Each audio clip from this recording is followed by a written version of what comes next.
Using the intestines to feed your catfish comes with some rules and regulations. So do well to watch this video to the end because you will gain something meaningful from this video.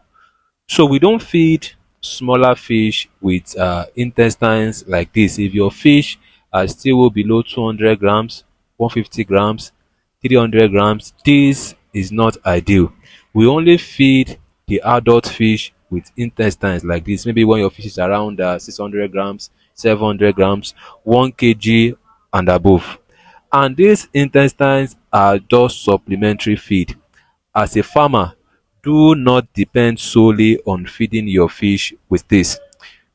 You can only feed your fish with this intestine once in a while. You can't depend on this. You can't be feeding your fish this every blessed day. It is not ideal. You can only give them once in a while and also, go back to your normal catfish feed.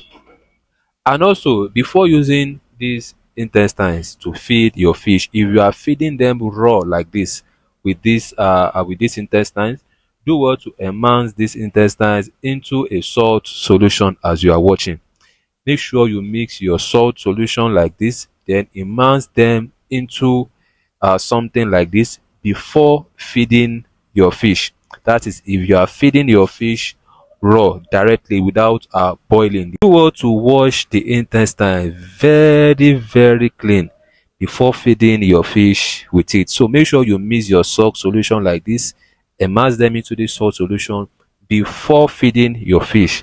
And also, these intestines are not recommended for those that are using the plastic pond, those that are using the tarpaulin pond or the concrete pond. I would not recommend it for you. But if you are using a netting pond, the underground pond, you can feed your big sized fish, not juvenile fish, not even melange fish, not 200 grams fish, not 300 grams fish, your adult size fish. Don't do that mistake of feeding your juvenile fish with something like this, or you will regret at the end. And also, this is not their main feed. These are just supplementary feed.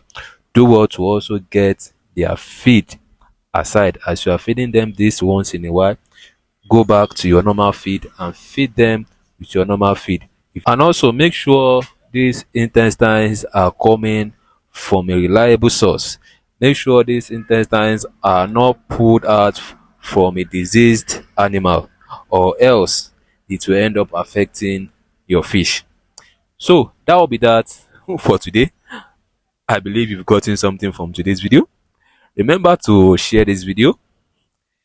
Thank you for watching today's video.